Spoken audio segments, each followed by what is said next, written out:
Hey guys, welcome back to Iggy's Toy Parade and Soldier Review. This is your host, Iggy. Yay. Thank you for that. Well, guys, tonight we're going to look at some DSG Afrika Korp figures. And DSG was a company that bought some molds from Britain's Detail, and they began manufacturing them in Hong Kong and Argentina, and the history behind all of it, I got to admit, is hard to follow. Well, at least for me, it was hard to follow. But DSG eventually sold out to another guy, and I think it's been bought out again and is in America. It's really a mess. But if you look at the history of many different toy companies, it seems that there's an original founder, and then they run into financial problems, or the market uh, becomes depressed for whatever reasons, and they sell out to someone else who did not start the company, and so they don't have the same vision or dedication to the company as the original founder. So it's kind of complicated, but let's take a look at what we got. Now, the original Britain's Detail were painted differently than these. You'll notice right away that these have a khaki slacks with a sort of a green colored jacket. Okay, now the original Britain's Detail have gray colored slacks with the green. All right. So how does this measure up to what an actual German uniform look like? Well, let's take a look at that. I'll take let's see, let's take this guy and we'll compare him to this illustration here. And you can see it's quite similar. Now, this guy is not Afrika Korp, however. This is a man that was, this illustration depicts a soldier in Greece. So, slightly different, but if you notice, it matches quite well with this uniform here. So, this is a Mediterranean uniform. They would have worn uniforms like this in the Balkans, in Greece, Crete, Italy, Sicily, and North Africa. Okay, since we're looking at this book, let me share with you some details about it here. This book is The German Army 1939-45, number 2, North Africa and the Balkans. The artist is quite good. Let's see if it gives his name here. Illustrated by Stephen Andrew. He's a very good artist. However, all his figures look like the same person. So I'm going to show you what I mean.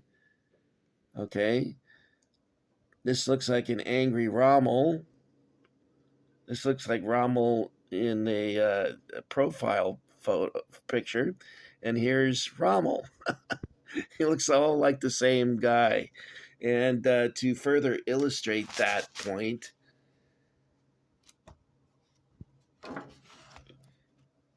here's that same guy again. So this was, I guess, the artist muse for his illustrations.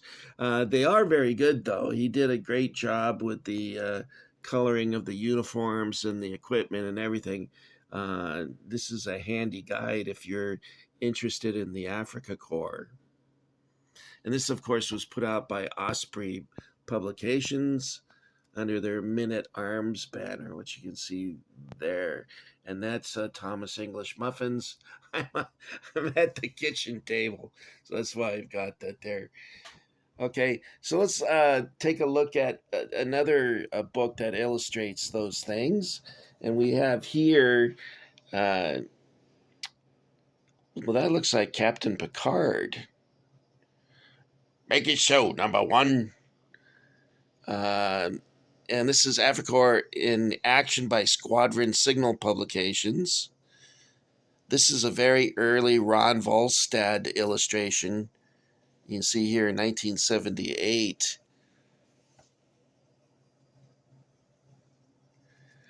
Let's see if I can give you... Oh, I love this uniform over here. This guy looks really cool. This guy right here. I wish I was slender like that. I would wear that uniform. Big time.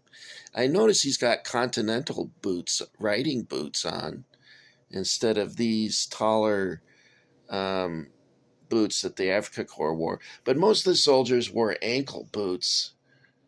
Let's see if I can give you an example of that, such as what he's wearing here. And over here, see if I can get you another illustration here. No, I think it's on the back page. Here we go. Well, this is Luftwaffe, or Fallschirmjäger troops. So they would be wearing like a jump boot or the regular Afrika Korps boot, which you can see here. Okay, now there is a book here that's pretty cool, and that's this one here. And let me see if I can get you the name of this book. It's called Rommel's Army in Africa by Dal.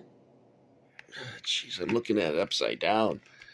But if I let go of the book, I lose my page. Dal McGurk. There you go.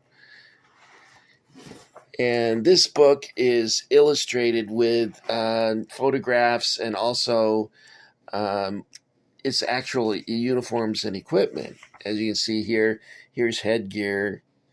Now you can see here, let me see if I can get you oh, here we go.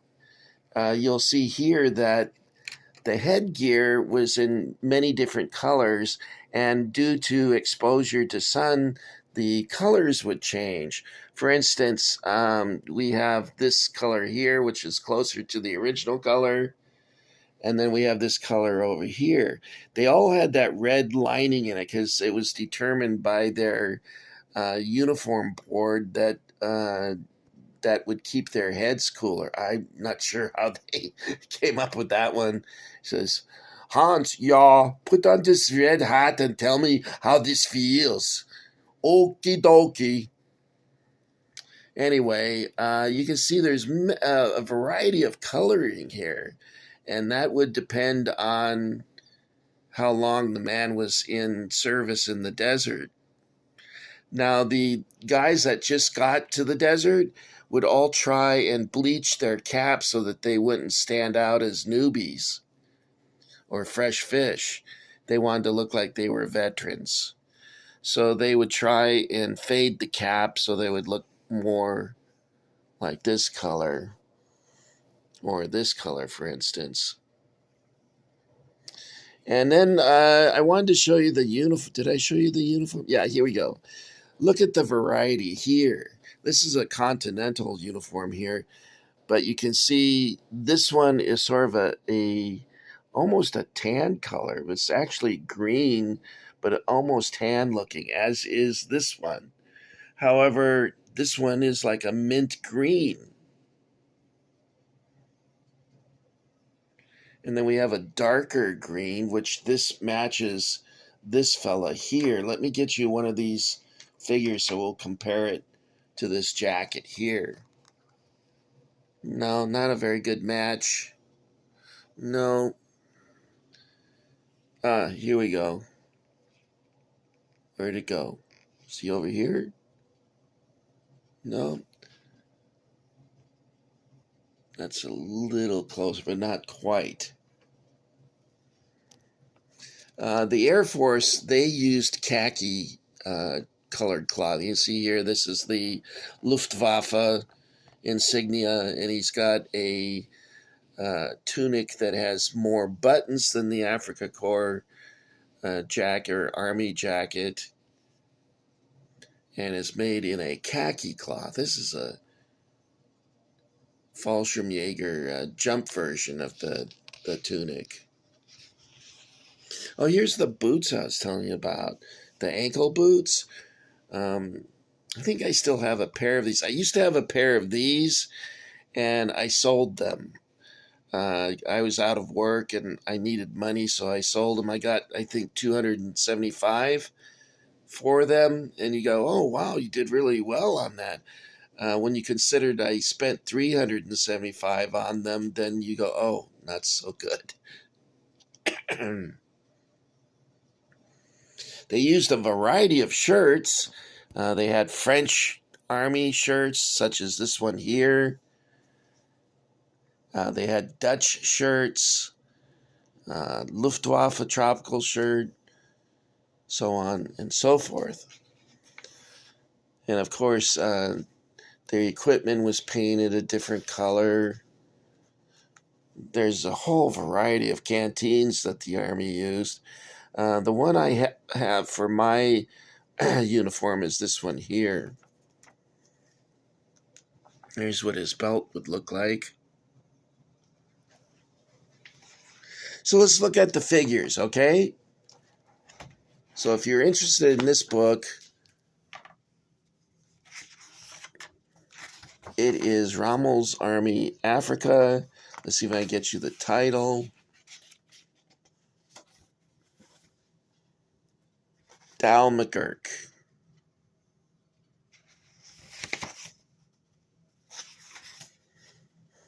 There's a lot of unusual photographs. Photographs are not commonly seen, such as a guy going out into the desert with a shovel and paper, so you know what he's up to. So let's set up the figures, and we'll look at these one by one. Like I had mentioned before, the Britain's figures had gray colored slacks or trousers instead of these. Also, there was a change made by DSG, and that is they have the wafer base is not made of metal any longer. It's made of plastic. And you'll see here that these are unmarked. It has no information. Like the originals say, Britain's Detail 1971, made in England. These, as you can see quite clearly, are just plain. Although I have seen figures that were similar to this, that they were made in Hong Kong. Okay, so let's look at these figures one by one. I think you'll like them. I enjoy these, but be careful because you don't want to pay top dollar for what you think is Britain's Detail and what you're getting is actually not.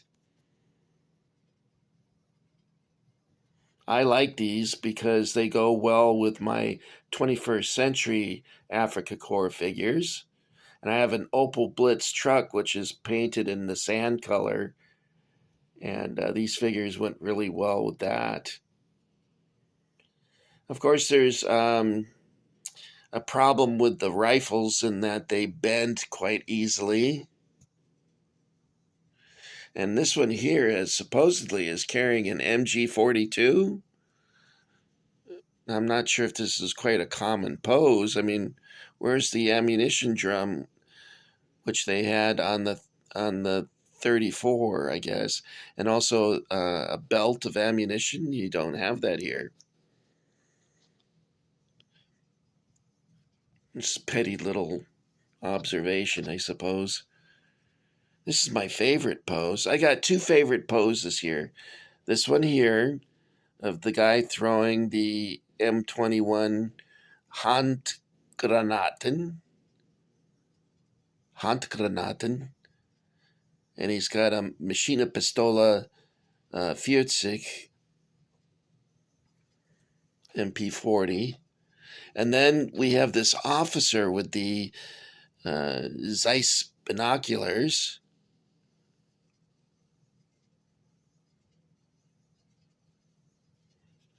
So these are kind of cool figures. I hope you liked them. It was a pleasure to show them to you. And I want to thank you for coming along and getting Iggy with it. Let's put this over here. And we'll give you a quick panoramic sweep.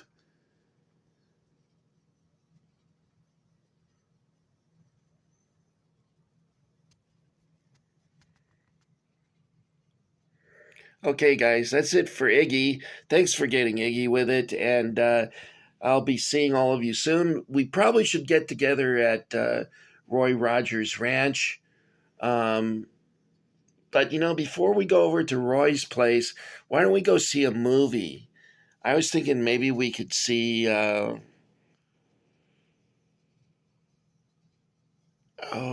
Where Eagles Dare, the one with Richard Burton and Clint Eastwood. I think that would be a fun movie for all of us to go see. Get some popcorn, milk duds, and whatnot. And then we'll go over to Roy's. I won't give any milk duds to Bullet, though, because they'll make him get diarrhea. So we better skip that. All right, guys, that's all I got for you this time. I got to tell you one thing. This weird thing that happened tonight. I got off work at 4 o'clock. I went out to my car, and next thing I know, it's dark outside, I got really confused. I'm like, what? Why is it so dark? Well, what had happened is I fell asleep, and I don't remember going to sleep. I don't remember anything. And when I woke up, I didn't know where I was, and I was really confused, and I was looking around. I thought I was in California again. And then I got really upset because I didn't know where to go. I don't have a home there anymore. And my parents are passed away, my grandparents, and there's, there's no one there that, I just didn't have, I was really upset anyway. And it was a real creepy feeling. I was totally relieved when I realized that I was still at the parking lot at work instead of in California. Although, if I was in California, I would probably go to the nearest In N Out hamburger and satisfy that desire. Anyway, it just wasn't, it was kind of unsettling when you don't realize that you fell asleep and then you wake up like that. Anyway, probably just a side effect of getting elderly. Okay, guys, that's all I got for you. Thank you for coming along, and I'll see you at Roy's. Happy trails to you until we meet again. I really don't know the words to that. Maybe I should learn it so that we can have a proper send off. Bye.